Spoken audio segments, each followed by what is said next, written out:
So I'm going to go ahead and start. Travis, you just give us like 5 minutes and then roll, because after about 5 minutes or so. So I'm going to go ahead and start just to get us rolling. So my name is Sherry Krajewski Self. I think I recognize some of your faces from other events, and I'm really, really glad that you came. And I'm going to give you hopefully a bunch of information.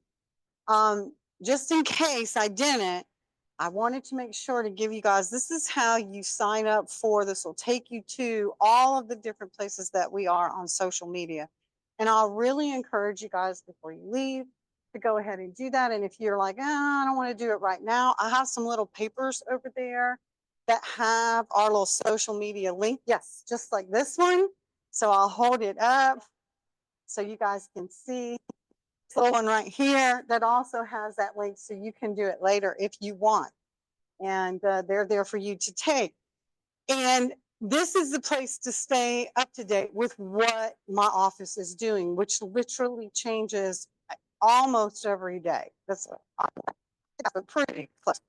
And in fact, I'm going to just, shamelessly plug the latest thing we have, which is on Thursday, we're working with CGI and Office of Inclusion to bring a talk about awareness for breast cancer. That's going to be happening in Moody Hall, room 103. And that's open to the public. So you can come, your students can come, your family can come, everybody who wants to come can come. So just letting you know what's going on. So, oops, hold on. It will help if I turn this on. So today they wanted to give me a little bit more time to work with you guys and show you some stuff. And Kathy says, we're going to have a dynamic presentation. And I was like, oh, that's a lot to ask. So for me, when I think about dynamic, I don't think about where I talk and you spend all your time listening. So that is not what's going to happen today. Today, we're going to work together and do some things together where we think about, so sir, you're going to want to sit probably at a table with some other people. This lady right here looks like she needs a partner. Okay. So there is a couple of things that you also learn about what we do, as well as I will learn some things today, which I think is important. So one of the things I want you to know is that the Student Center for Research, Creativity, and Scholarship, which is my office, SCRCS, which you'll hear me say all the time, is a place. And that's at the front of this library. So when you come into the foyer, if you don't come into the library, if you go the other way, that is our office. It is there to help students, faculty, staff, and everyone else promote and support undergraduate research. Advanced, which I often refer to them together, is a program. It's a program that this university put in place for the same purpose that my office exists for, right? Which is to increase and support undergraduate research. And I think it's important to know that because you see them together. And sometimes it's important for us to know that they're not the same thing, even though they go hand in hand. And so I'm really motivated about you knowing where to get hold of us, right? Because I'll put another QR code of how to get to our website. I'm going to tell you one more time our website.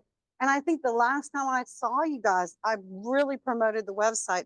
And again, it's because there's a lot of stuff going on. And we're going to go look at that today at the end if we have time. Okay, so now let's come to the do part. All right.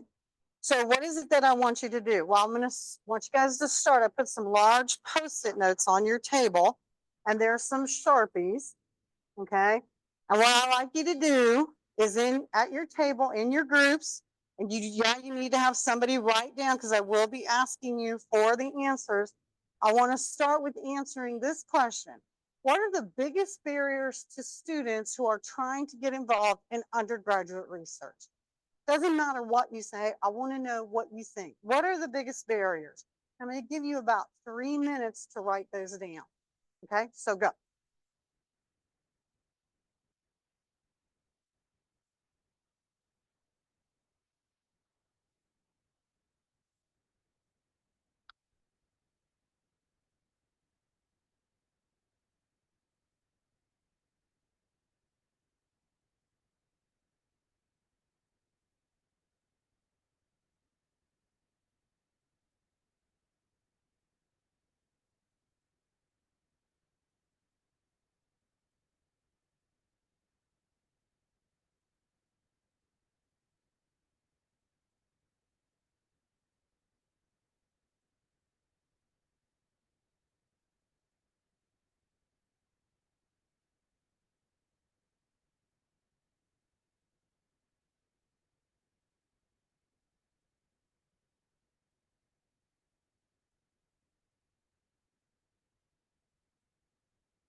Looks like I've got a couple of tables finished and we got about 30 seconds left on my timer. If that doesn't, yeah, so if there's some more ideas, you got it.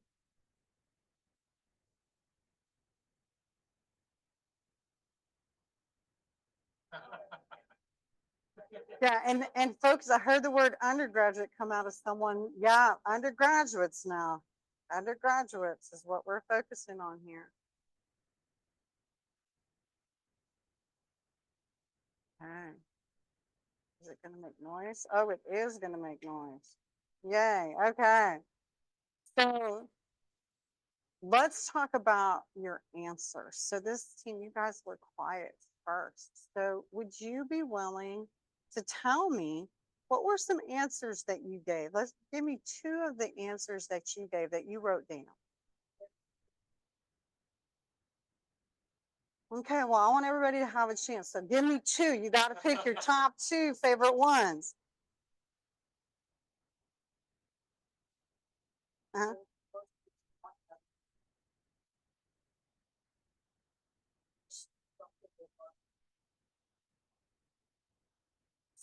So they don't have undergraduate research included in their 300 and 400 level courses. So they literally don't know what to do. Okay, what is your second one?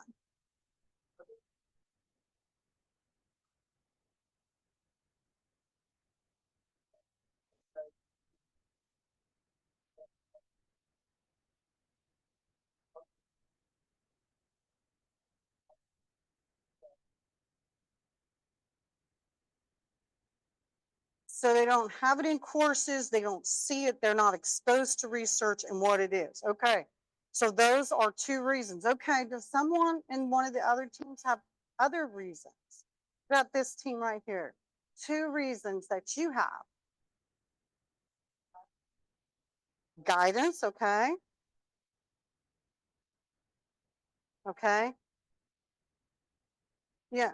So they want to walk in. They do this in my office all the time, like it's McDonald's. Can I have a small, medium, or large research experience? And where do I pick that up at? What window do I pay for? Yeah. So they don't know where to go to get the opportunity. Okay. Do you have a second one?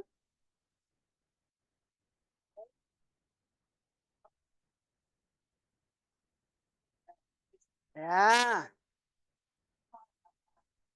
I'm here to get this degree and get out of here and get a job. So understanding and appreciation for the need. What is research going to do for me? So really where to get it, why should they get it, understanding the importance of it, just being exposed to it in their courses, outside of their courses. Did anybody have anything else? Anybody got something else? What do you guys got over here? I know what to do. I know who to do it with. I really want to do it. I don't have any money. That is very, very real. What else have you got? Anything else? Yeah. What? What is it? Where is it? How do I get involved? Do you guys have anything else that hasn't already been mentioned?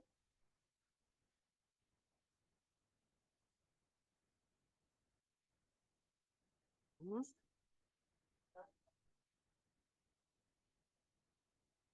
Well, one of the things that you'll find is depending on the particular program, in some cases they'll even be told, well, this research is for graduate students. Undergraduates can't do research in this discipline. I guarantee you they hear that. They may not hear it directly, although sometimes they do, but sometimes they also hear it indirectly. So let's go down the list one more time. So we've got issues with them being exposed in the first place, in class or outside of class, knowing where to get an opportunity and how to get an opportunity. And then also, if they get an opportunity, having the resources, the time, and the money. And then finally, feeling like it is something for them. This is important for me. I want to get a job. I want to get a degree, but there's reasons to engage in this activity. It's going to help me get a better job. And all of those are very good reasons. And I'm glad you have them written down on your list, because I'm going to take your list away with me, because I can say, look, I asked this group of faculty and this is what they identified. So tear off your top sheet, because I've got another question for you guys. So you get a blank sheet, okay? Here's the next question I have for you guys. Guys, we're really fast. I'm only giving you 2 minutes on this one. Or this, oh, some of you got to look like, no, I need 3 for this one, all right? Okay, I'll give you 3 again. What are the biggest barriers to faculty or for faculty who are trying to support undergraduate researchers? What are their barriers? Go. I heard some of them. Yeah, so that should be on everybody's list. I knew that one was going to show up. Don't be embarrassed to put that one down there.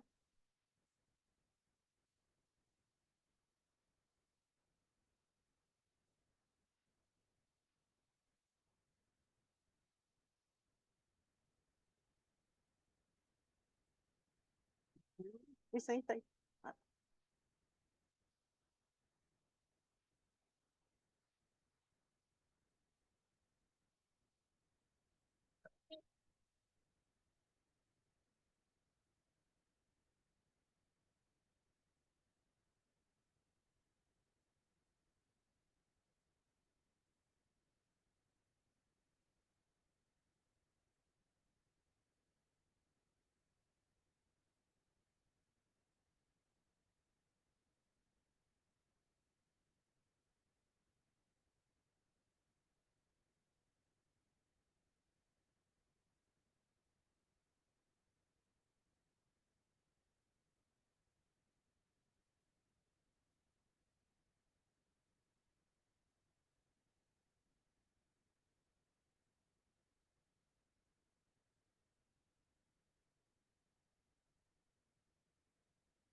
so if we have any, they're online on chat. Do they have any questions? They were just recording.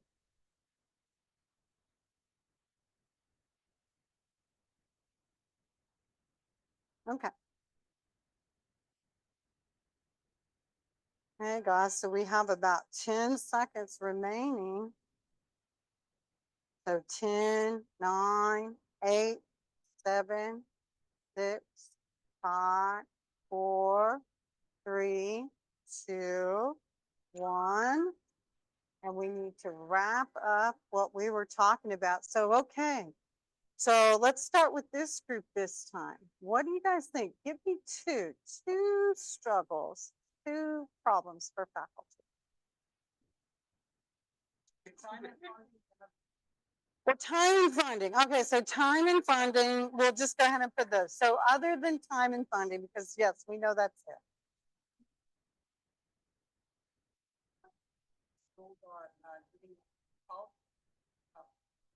Mhm. So eager students, okay.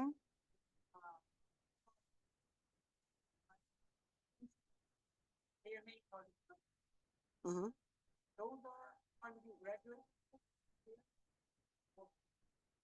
Mhm. So finding students, and not just students, but eager students. Okay, that's reasonable. Do you guys have any others this table?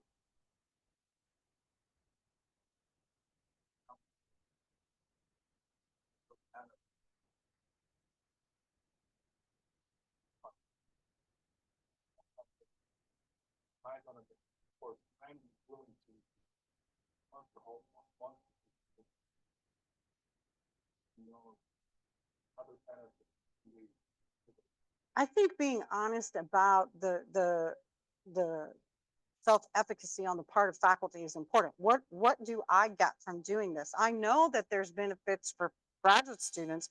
Not only do we know those are often spoken about in, you know, when you hear from your dean, when you hear from your department chair, when you get trained, what are those benefits and what can I get from doing this? But when you talk about benefits for undergraduates, it's not always as clear, and it is also not always as consistent from department to department or even from college to college.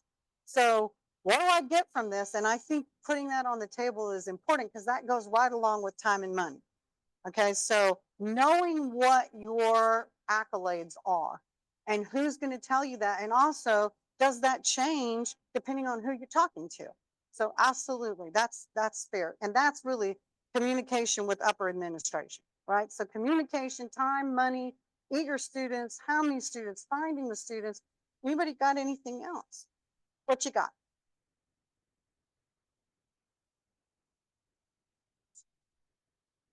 Mm-hmm. Oh.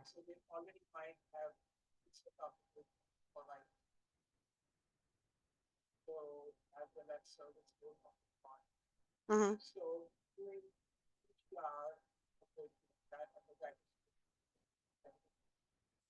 Mm-hmm.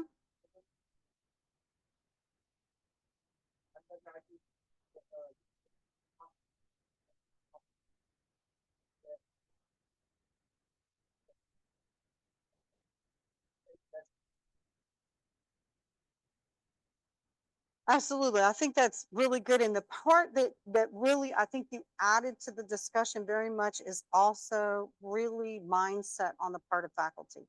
So there is definitely, I think, something there that says, hey, is this research is below, this is less than, this is less prestigious than this research. And that is less prestigious than the other research.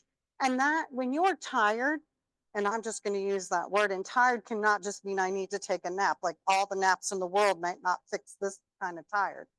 Is where, you know, do I really want to do that? So if I'm prioritizing, and this is a low prestige set of rewards, which may or may not be clearly identified, am I going to do that? And that's fair. That again is communication. Communication now, I think, not just between faculty and administration, but maybe also communication between faculty as peers. Okay, because I know some of my peers value undergraduate research at a much greater level than others. And that has nothing to do with the administration. That has to do with attitudes that we hold as faculty. You guys have something more?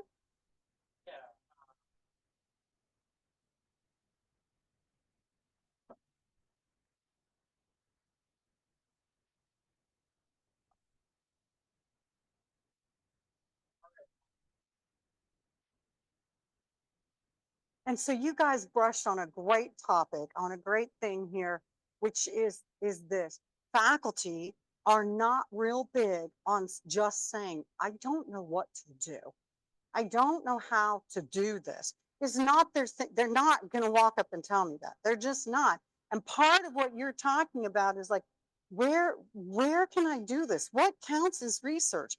I've had a lot of faculty tell me one of two things. In fact, it happens, I don't want to say every day, but at least every week. One is, well, we already do that. I'm like, yeah, well, no one knows because you're not sharing it. Okay. You're not sharing it in a meaningful way. And two is, well, undergraduates can't do research in my discipline. Pick a discipline. It really doesn't matter what discipline.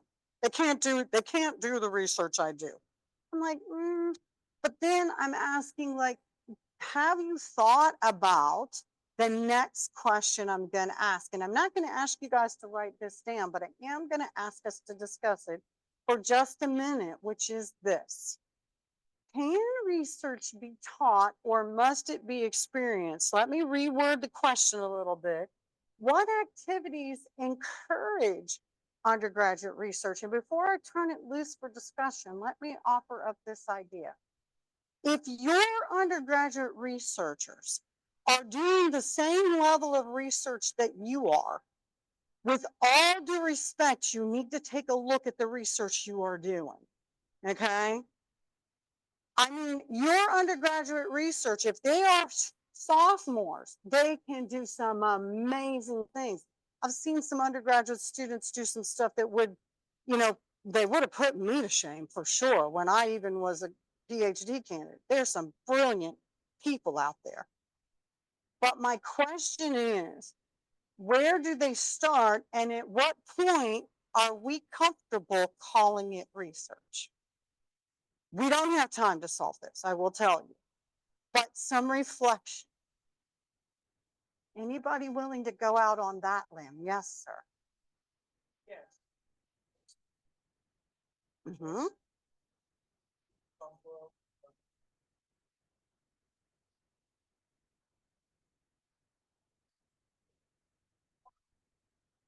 I love that word. It must be experienced. And I tend to kind of agree with that. I think it's engaging. And in fact, if you look at the Council on Undergraduate Research, which I'm going to tell you some more about here in a minute, they talk about undergraduate research being a high impact practice. And one of the reasons it is because it is engaging. So if research has to be experienced, then does the student have to kind of roam through, like, let's see what happens to me next? Or can we kind of guide them along? Yes, ma'am. Yes. Okay. Good for you.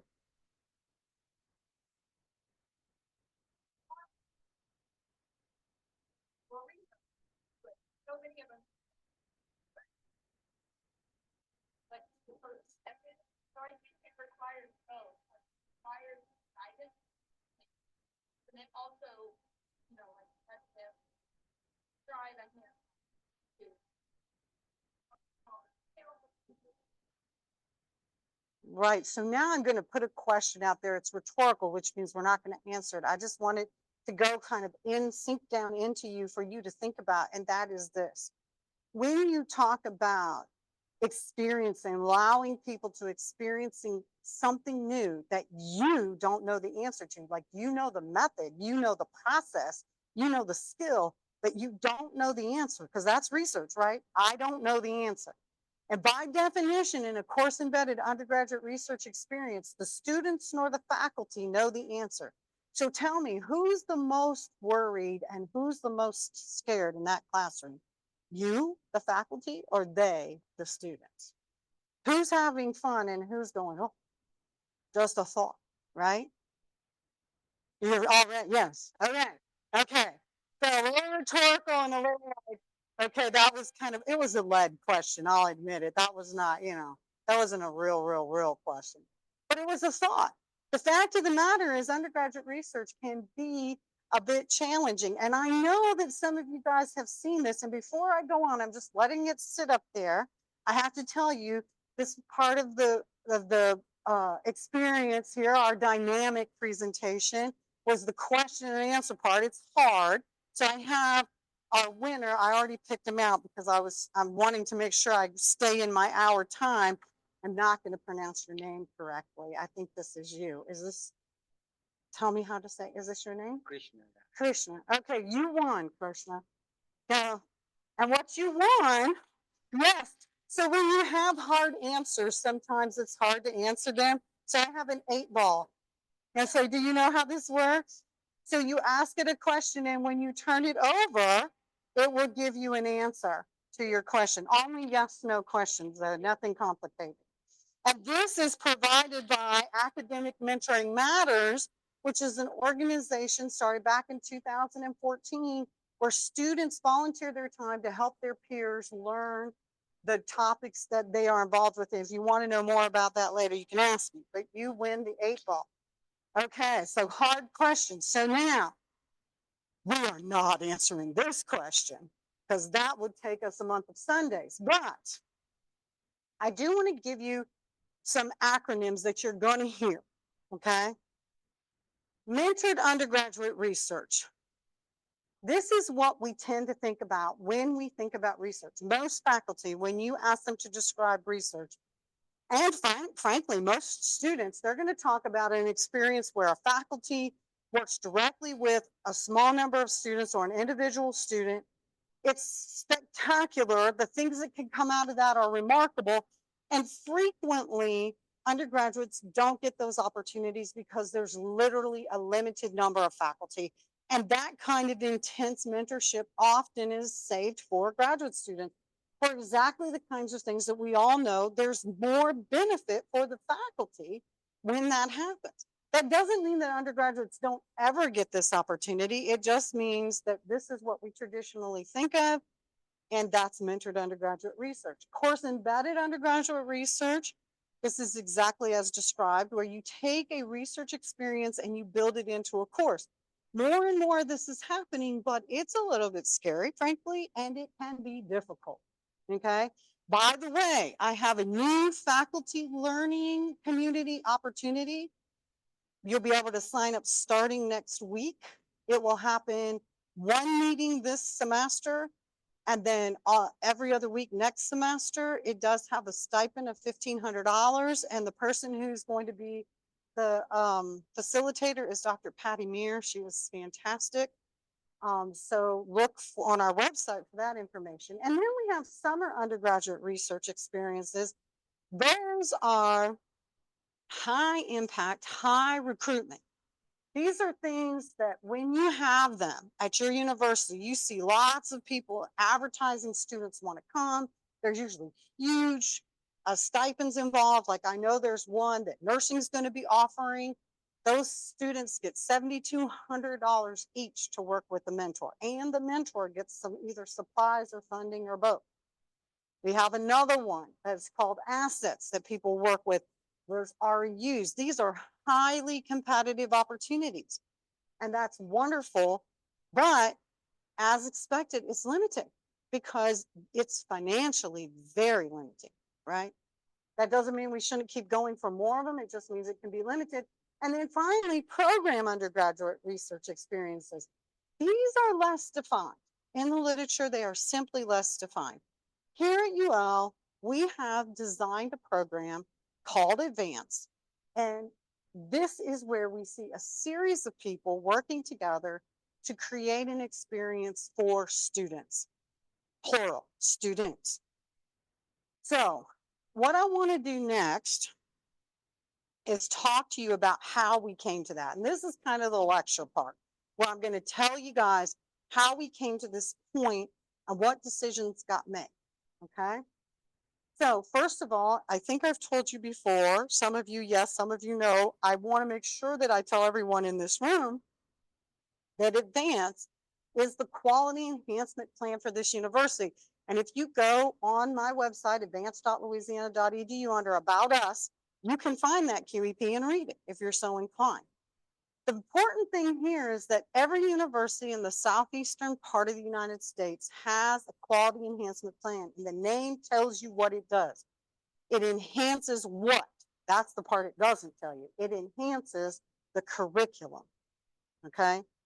It's a 10-year long program. There's a 5-year middle point where you do an impact report that says this is how we're doing so far. And every 10 years, your goal is to improve. Now, I think that the schools that are farthest along in terms of doing these are just on their third QEP. We are on our second. Our first QEP produced all of UNIB 100 and first year experience and all of those things in Lee Hall, which really helps students engage. Our QEP had 3 goals. Here they are, okay? We're going to provide students with more opportunity to complete undergraduate research. We're going to change the campus culture so that students, faculty, and staff value undergraduate research. And we're going to prepare students to present their published work. And if our goals are met, then this is what's going to happen. The students are going to have the skills. They're going to demonstrate the knowledge. They're going to recognize the importance. And they're to demonstrate, present, publish, present, perform, etc. Right? So pretty straightforward, 3 goals, 3 student learning outcomes, right? Okay. Now, If we take these goals, and by the way, these boxes are coming right, I cut them right out of the QEP, okay? If we take these 3 goals, right here are the action items, okay, right in the middle. And here are some things I want to tell you about these action items. A lot of these we're moving along in terms of getting them done, because the thing about the QEP that I need you to know is that technically it started in 2020, right? So if let's count to 5, if 2020 is when we started, when is our impact report due? 2025. They didn't hire me until 2021, just so you know. So we're a little bit behind on that 5-year plan. However, the progress we've made in just 3 years, actually, yeah, 3 years, is remarkable. And I'm going to share a little bit of that, but mostly I want to share with you like how we got there. First of all, we established a distinction. I'm going to talk to you some more about that. We've established an undergraduate research office. That's my office. We've increased a lot of opportunities, and really those opportunities come about through student travel grants, which you can find and students can apply for, through faculty grants. Remember, we said money, time and money. Like, I can't always help you with time, but money, we can help you a little bit. So you want to take one of these little sheets of paper when you leave. I'm going to put them right here on this table, because on the back, it shows you the grants we have available. Equipment grants. We have faculty grants that are very flexible, mini grants, okay? And we also support you when it comes to things like, I want to give my student this money. How do I get it to them? It's an immense amount of time and energy if you don't know what you're doing.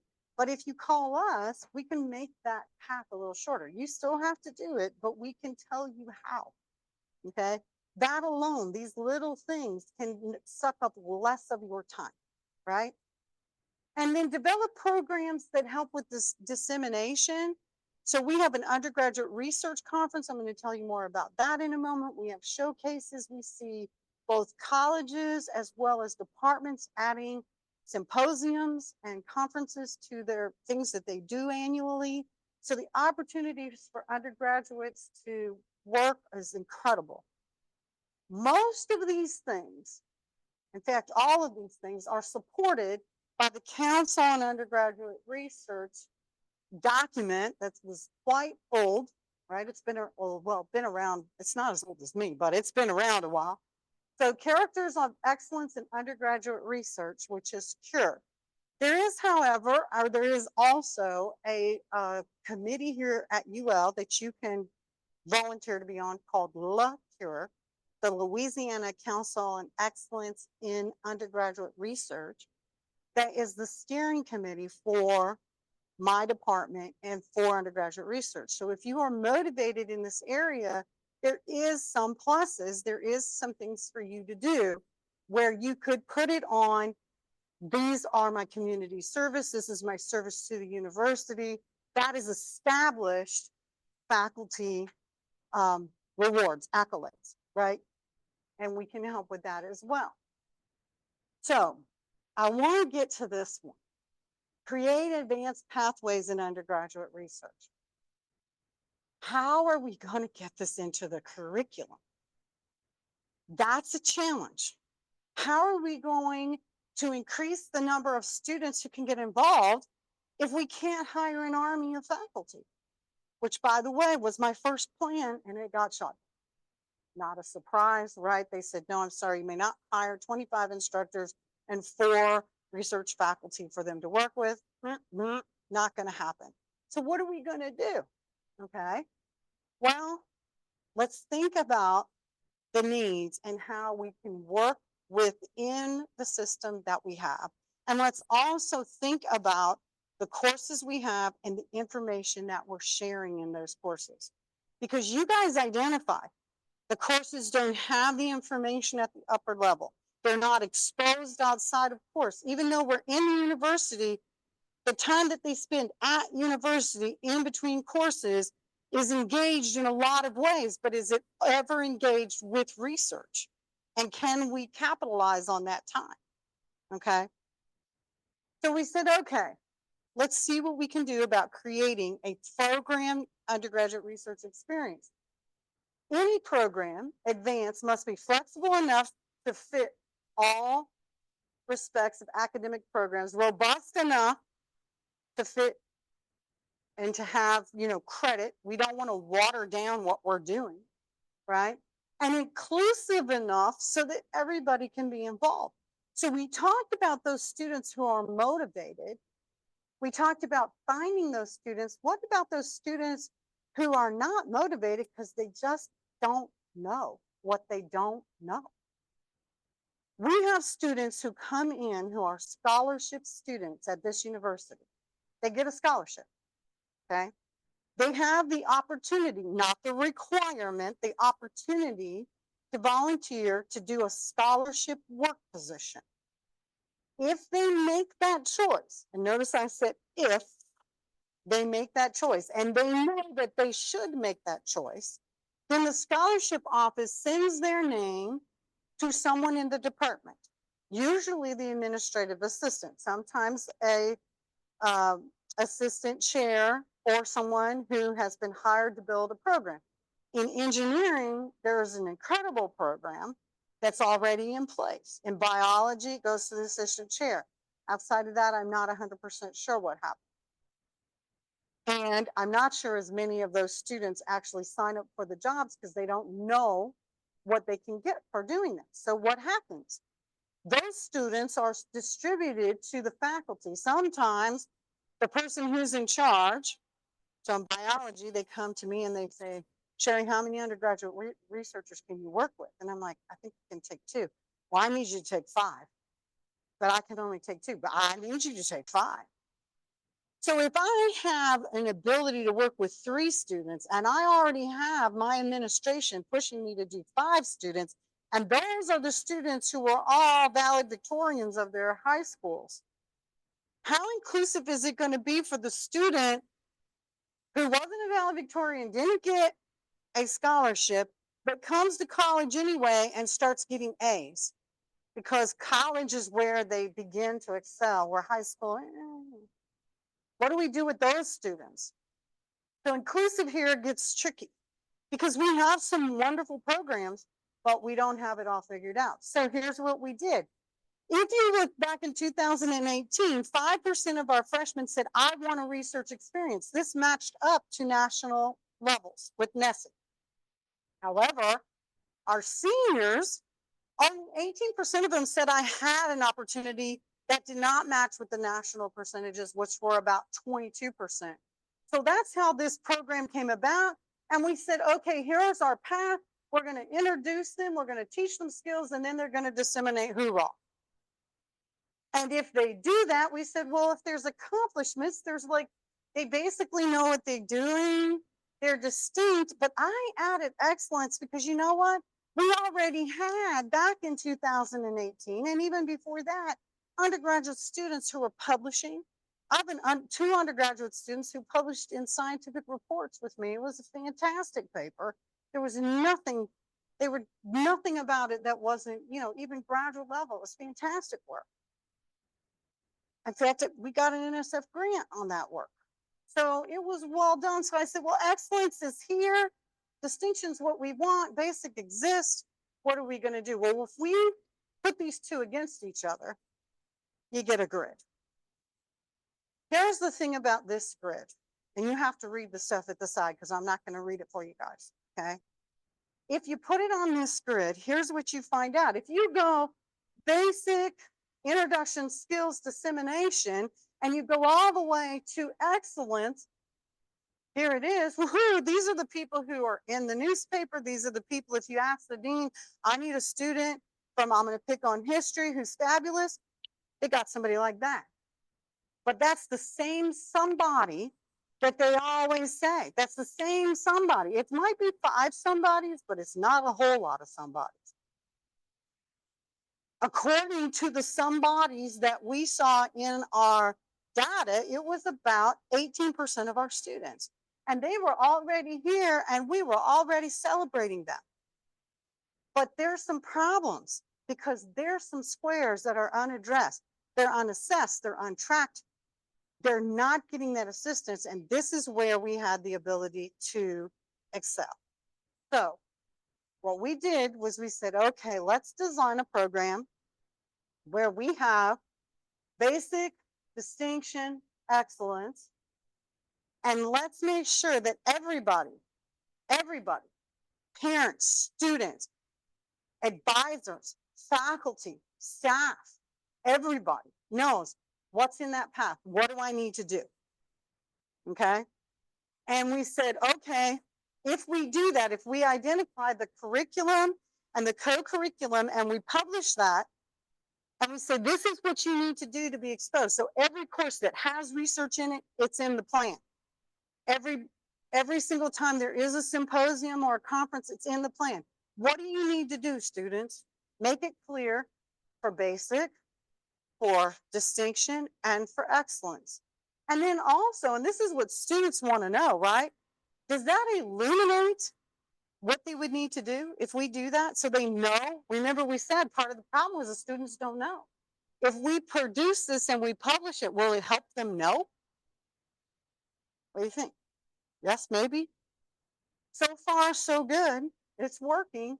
But then we also said, okay, along the rows, we want to say, guys, this is, you know what it is. You know how to do it. But at some point, student, you have to do it. You have to choose. You have to sign up, just like a minor. You have to commit. You have to track. You have to do something. And we can say, this is distinction and this is excellence. And so what we can do is we can say, well, that student who maybe they got a scholarship, but they didn't take the scholarship job that earns $7.50 an hour, by the way, for 10 hours a week. That's all they're allowed to work.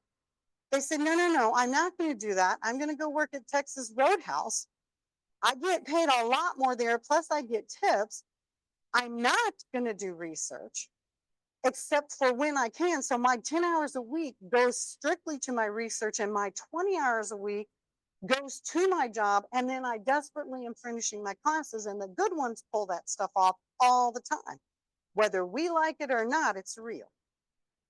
And so those students, we say, well, maybe you're brilliant, you're hardworking, you're amazing, but maybe this is where your workload lets you be. Should we still reward you? Should we still encourage you? Should we still try to get you to go to graduate school? Yes, yes, and yes, in my opinion. And there are some people who agree with me. And how we do that becomes complicated, but at least we now begin to have a path that we can assess and look at and say what's working, what's not. So now, here comes our next challenge. I gave all of you a little book, okay? Here's what I want you to do. You got yours, you get to take it home. But first I want you to open it and notice that I just put circles around where it says XX%. I want you, for basic, distinction, and excellence, to consider this. If your department, I'm a biologist, so I'll say biology, department has a programmed undergraduate research experience. It's written down. We know where it is. It's on my webpage. How many students should be participating in that program undergraduate research experience that the whole department adopted? So let's say biology has 900 students. How many of those students, 5%, should be participating in that program if at basic?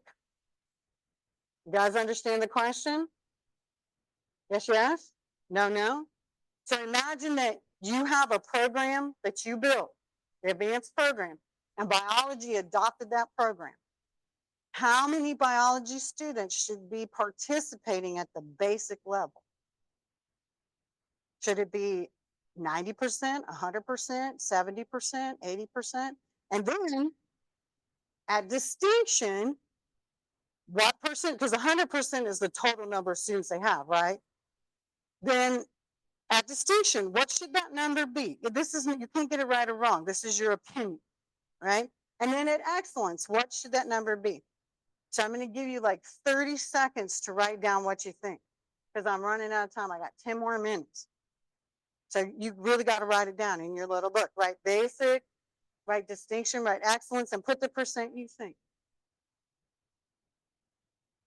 You can't be wrong. Promise. Everybody write it down? Okay, because I'm moving on. Okay, one more second. Okay, so there's some things I want you to know as faculty. I think it's important that you know this, right? So when we think about this program, I want you to know two things. It involves curriculum and co-curriculum. Any of the curriculum, any of the guidelines that were put forward were approved by the deans, by university council, that's the president and vice president, and by LaCure, which is a group of faculty and who steer this committee. The curriculum, the discipline belongs to the faculty. So when your department, let's say biology, agrees to adopt an advanced student research experience pathway, the whole department has to agree. Now you could get outvoted, right? It is a democratic process, but the whole department has to agree to do this. And so far, 29 of them have done so. If you do agree, any courses that you say have either skills or introduction or whatever to advance, they get an ASRE designation in the catalog. So if you go look at a department that has this, any of those courses would be ASRE approved. Okay. And I'm not going to talk about the advising component today because I know some of you haven't finished your advising training. That's a different training. You can come back another day. Okay. Here's the guidelines that we adopted. You can see that there's curriculum by courses in number of hours, and then there's co-curriculum. That's important. That's things like I attended a conference, a university conference, a regional conference. I published a paper. I did an honors thesis. I am an officer in a club. I participate in student government. We have a whole menu of co-curricular events, and probably by the end of this year, we will have a co-curricular transcript working with a application called Campus Groups. Campus Groups tracks student selections, it tracks club activity, but it also tracks specific academic events. So now we can give students credit for those events. So here's the thing. Basic is notice only courses. This is what SACS is interested in. This is what we assess. And this answers that dilemma that you said, well, they're not being exposed formally. Well, now in those places where we have programs, they are. Not in every course, but in some. And not only is that being assessed by the university, it's being assessed by our accreditation. And the people who had the insight to tie it to our accreditation were very brave. And I think made a good decision. But I am hugely biased. Then you have the pathway of distinction and excellence. And I have to tell you, when I show this to students, I don't even show them basic. Because basic, if they get a degree in biology, they are exposed to what research is. So the fact of the matter is, if we come back to our percentages, the fact is 100% of the students who get a degree in biology know what research in biology is. Whether they participated in it or not is not the issue. If they choose to participate, here's where we engage them and where we ask them to do something. They have to come and sign up. This is also the way that I measure whether or not they begin to value it, because if they sign up to get a designation on their transcript, they have to track their co-curriculars. They have to keep track. They have to sign up. The student has to do something. This begins to engage them and ask them to take some responsibility. Hold the question 1 second. I'm going to come to you.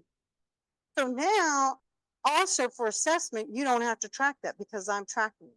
Question.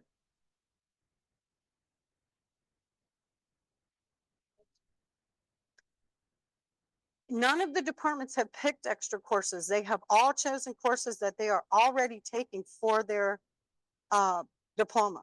And we will probably not have time to go on the web page, but if you go on the web page and look at ASRE pathways, pick your department, click on it, you'll see what courses have been included.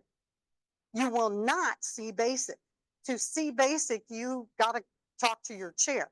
I will tell you, however, the courses that are in here and in here are also in here. There's sometimes one or two more, and there's more options. Notice here then the co-curricular is included. So here we already had a lot of this, which I told you. We continue to have it. We continue to celebrate it as we should. And we have a lot of new ways to reward it. The Leaf Awards. I think we're gonna add some writing components. I think the UL system is thinking about trying to do an undergraduate research journal. And then we have this, because this, guys, this is where we have an immense opportunity to increase the number of students who are getting involved. And to take that student who may just be stretched a little thin and provide them with some opportunities that would allow them to participate. When we talk about assessment, this is my second to last slide. The thing that I want you to know is that there is things that I will always be asking of faculty and departments as a whole. Whether your department has adopted an ASRE pathway or not, any of the information that you see here, how many students are you working with? How much money do you have? If you're writing grants, I have a statement that you can literally just drop into your broader impact that says, I'm going to include 2 undergraduate researchers. This program exists, and this is all the stuff that they have available. And if they're my undergraduate researchers, I'm going to ask them to participate in this program so that I don't have to do that. NSF, NIH, they're going to believe that you're going to do that, right? Because you don't have to do that. We do that. Okay. How much money are you getting? Where are they disseminating? When are they disseminating? What's happening? Tell us. And I will share this PowerPoint with you guys so you can see it. Let me get to my last slide, which is back to that. I'm annoying with that almost, but it's because it is there that you can find these pathways. You can find, is my course in there? Did my department chair put my course in there? Or did I inherit this course and is it in there? And if it is, then you should sign up to take a faculty learning or participate in a faculty learning community that helps you learn new strategies for embedding a research project into your course or even into your lab, because there are ways to do this that are easier than others. Okay. So I have 2 more prizes. One is, let's see, I brought a highlighter because hopefully we highlighted, this is a highlighter, right? We highlighted not only the path for the students, but also for you. So you can find it. So I'm going to reach in here and grab a ticket, see who is this person right here. This person is, oh, Dong Yu. Yes, so here's the highlighter. Yay. And then also, if you need help, this is an umbrella. It says, we got you covered, right? And we do have you covered at Advance. Our goal is to help you help your students. We do a pretty good job of it. And so this person is Tammy, right? LeBlanc, Tammy. There you go. Woo-hoo. Okay, so do you guys have any questions? That is what I have for you today. Yes, sir. I can. So I'll go back here. Co-curricular events. We have actually a whole menu, and I can share that menu with you. If you go to Moodle and you look up advanced, we have a Moodle course that you can self-enroll, and there's a discussion about co-curriculars and what they are. So academically related co-curriculars would be things like, if you look at leadership, it would be like being a officer in a club, or leading, like if the student decides to run the big event, which is a huge thing, and some of our students do that. So for biology, that might not be that interesting, but if you're a business major, that might be a really good leadership thing, right? So we have leadership, we have professional development.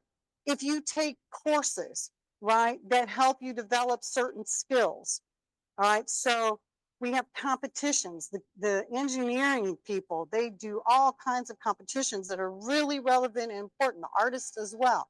Again, science, not so much with competitions, okay, but others. Then there's conferences, plain old conference. But now I'll use biology here as an example. For distinction, if a student presents at a university or regional conference, they get distinction. For excellence, they have to present at a national or international, I can't remember all of the levels off the top of my head, but they're all defined out. And I tell you, I'm telling you a little bit of a lie, because what I'm going to do is go out of here and just show you quickly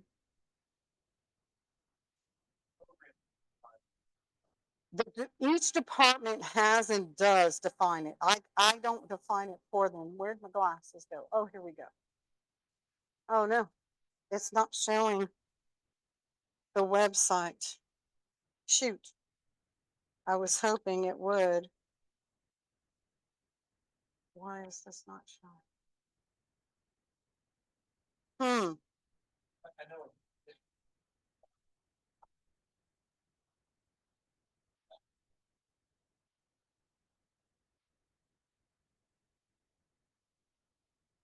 Right. And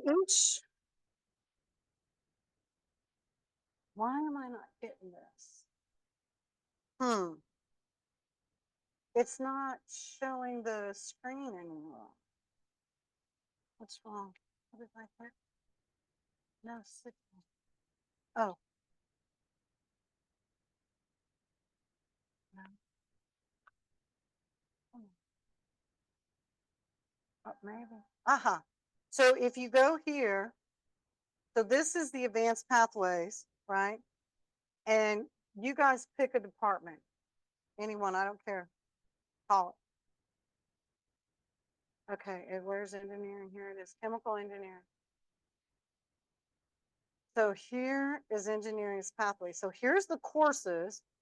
They are very similar to the courses for basic, right? And then here's the co-curriculars.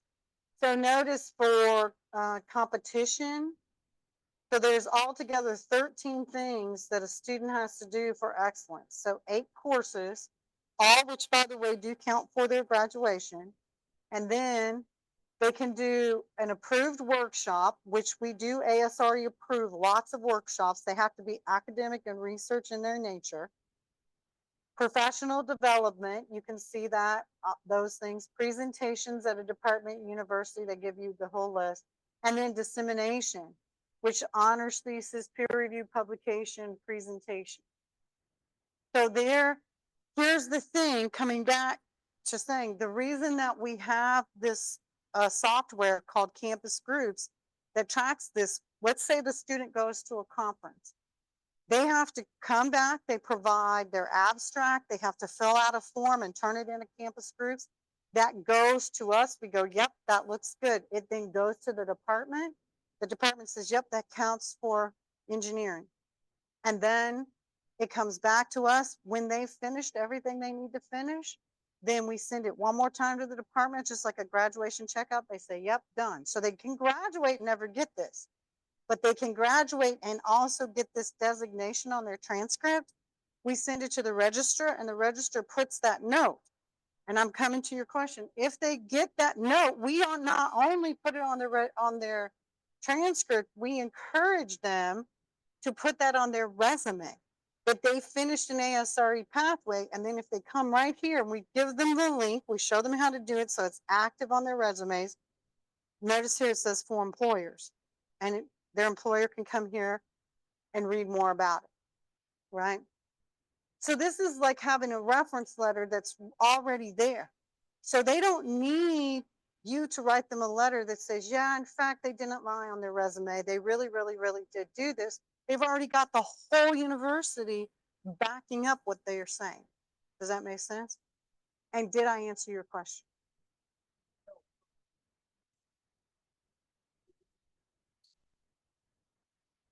It depends on the department. That's up to the department.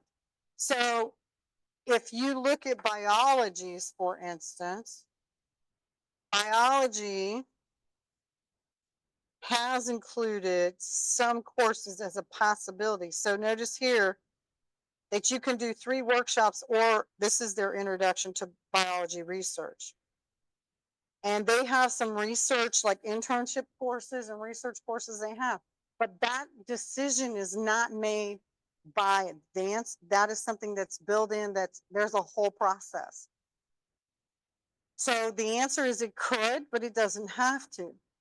The other place that you see then courses getting some of this in is, and it is a good idea to embed some of those activities here. So notice here it says 300 or 400 level courses identified as providing research skills.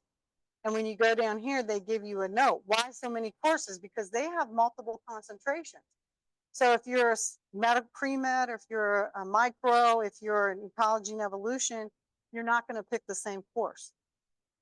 So now did I answer your question? And how do you impact that? You get on that committee is how you impact that. And I think it's a very good idea, because the other thing about this that we've never said before, you guys are going to be the first people to hear me say this, is we will be able to say, once we finish this semester, we'll have something like about 92% of our departments have decided to complete these pathways, which is awesome. I didn't think we would get that high. Our goal was 85%. So what we have done is to effectively map our curriculum through the lens of research in a meaningful way. It doesn't include all of our curriculum, but it includes a lot of it. And it allows us then to decide, are we reaching our goals or are we not? And we can assess that, and we are, and we will continue to do so. Any other questions? Yes, ma'am, and then I'll come to you.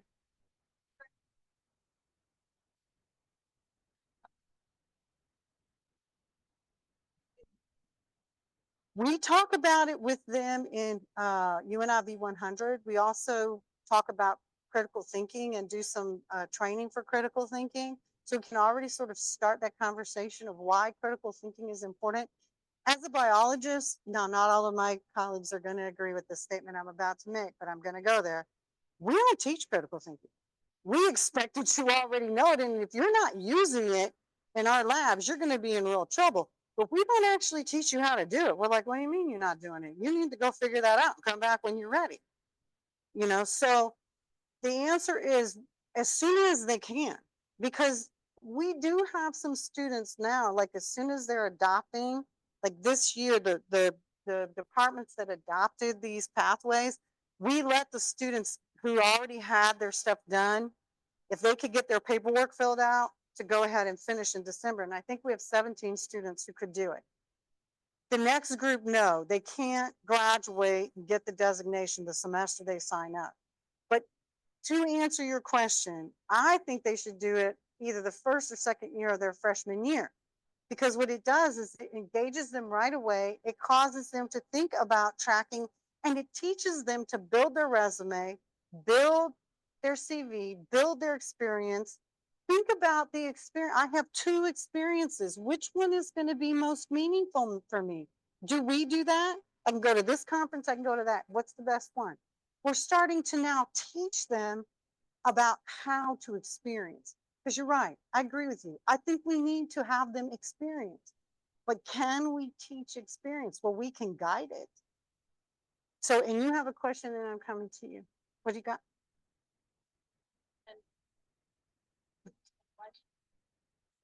So glad you asked. I have 3 things. Here's my elevator talk. If you decide to do a pathway, you will gain marketable skills that are a higher level than your colleagues, number 1. And when you get your first good job, when you go into professional school or graduate school, you will excel faster because you'll know how to network. You'll know what to do. And that's great for the future. But the reason you should do it right now is because it will engage you in what you're doing, and it's fun. It's a lot more fun. I use organic chemistry. You have to take organic chemistry. And as a biologist, it may not be that much fun. But if the reason that you are taking organic chemistry is so that you can go and play with the mice because you're doing research, then that makes that a lot more pleasant. So engagement now, success in the future. That's why. And I have a poster for that. If you come downstairs, I'll give you one to hang up in your office. So, what you got? Mm-hmm. That's right. I think we need to remind us. They are. On average, I don't know what the average is, but let's take. And in some of our field, my field, don't start there. Right? They start in biology. I like history. Then they come. So we're going to catch them a little bit later.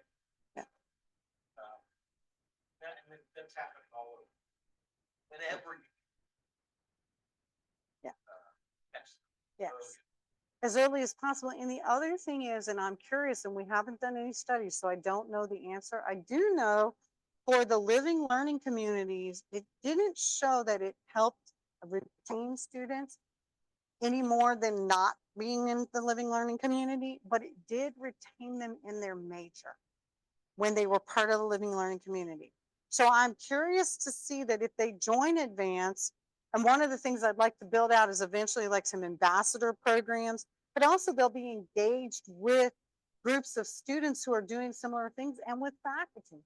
And so I'm curious to see if it will cause them to stay in their majors at a higher rate, or if it will also impact retention. And it may or may not. I just don't know the answer, but I think it would make a great study. I keep trying to get an education student to decide to do that for me.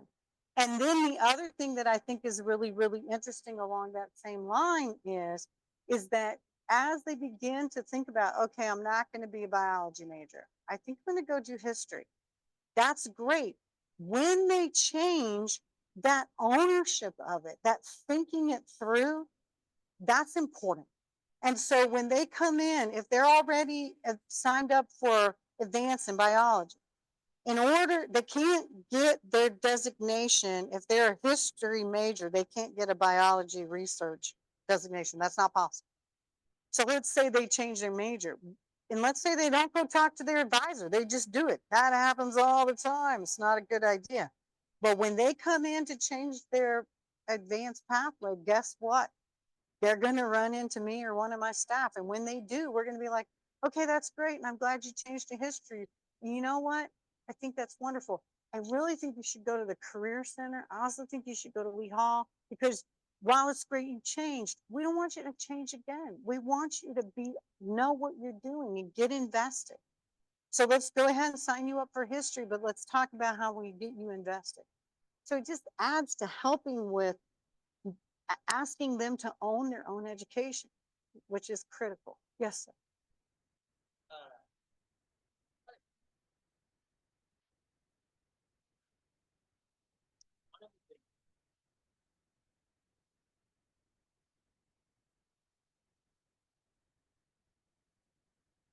Mm-hmm.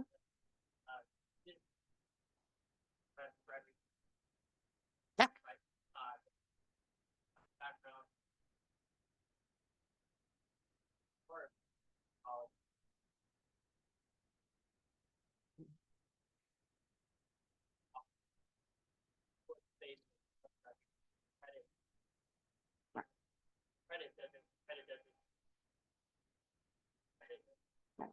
So coming back to answer your question, we don't, first of all, let me not fool you to say that we own a magic wand, because we don't.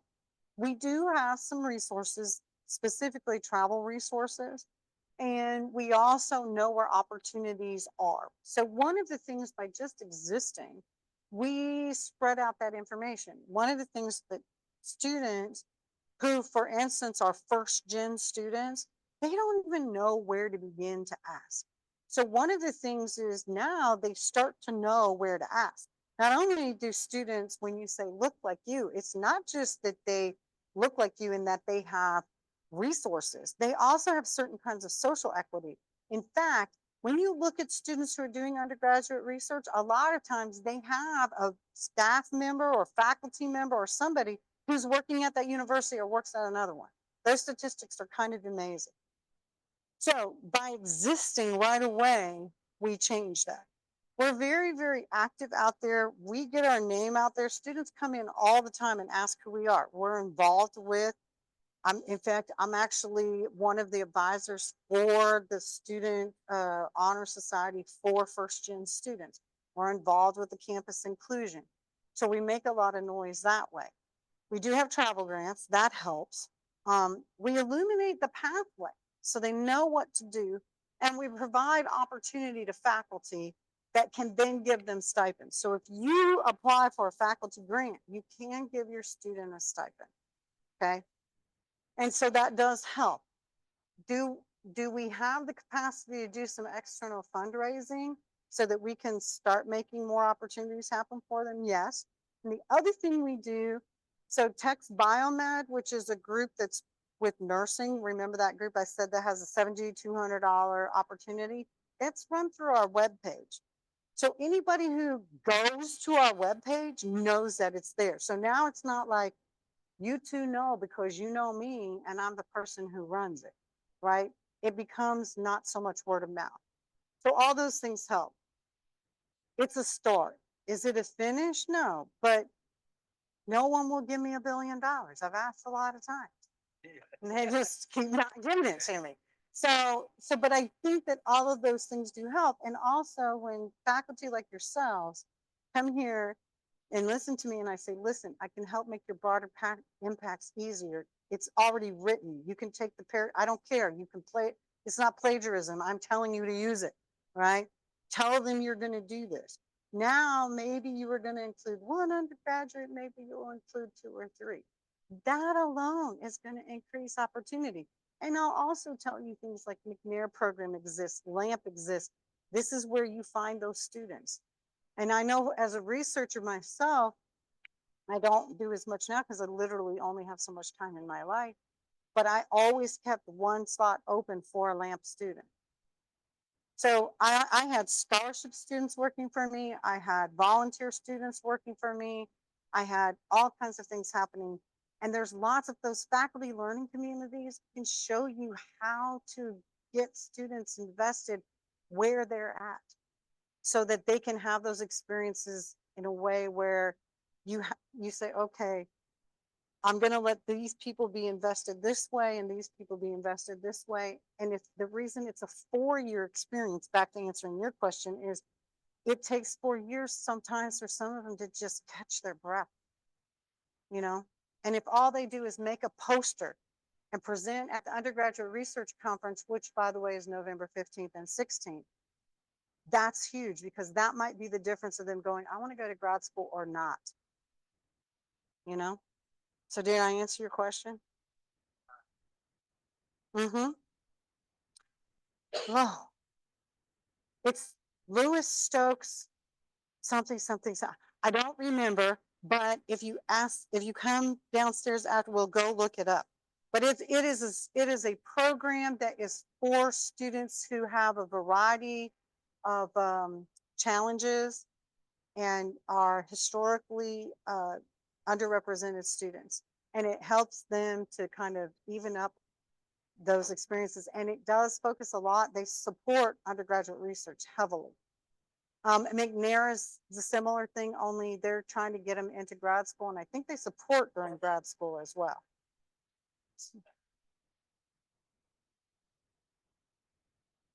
DeCluid Hall.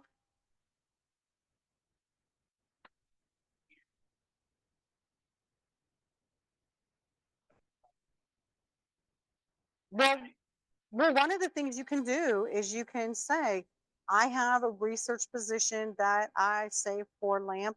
I can introduce you, give you the information. If you let those people know that you want to work with their students, they will be there to help you in a heartbeat. Mm-hmm. Yes, sir.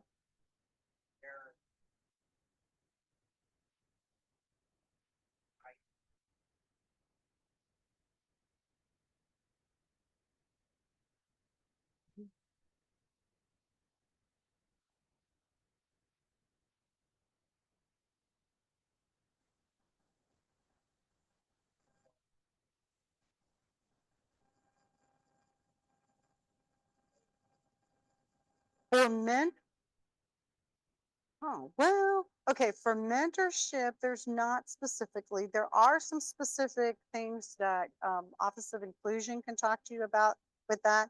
However, if you're going to do a course embedded undergraduate research experience, there we do have a set of guidelines of what you should be including and not including. But your mentorship, both through the graduate school as well as through Office of Inclusion, they certainly have some ideas. And I think part of what we're doing here is to have more faculty training. We're gonna talk about. There you go. But we do not have any guide. Now for course embedded undergraduate research, we do have a set of like, this is what should be included. The number one thing people miss out with that, where they make mistakes, is that if you have students do something and they do it and you grade it and then you put it in either the digital or the actual drawer and nobody sees it, you haven't disseminated, there's no peer review, that's not research. You have to get it out there. And I've got a pile of ideas about that you can come see me about. Or did I mention that faculty learning community? Sign up, $1,500. So did I answer your question? So take, guys, great questions. Thank you. I'm over. Oh, I'm over by a lot, but I really appreciate, you could have left. I wouldn't have got mad, but I really appreciate you guys' attention and time. Thank you.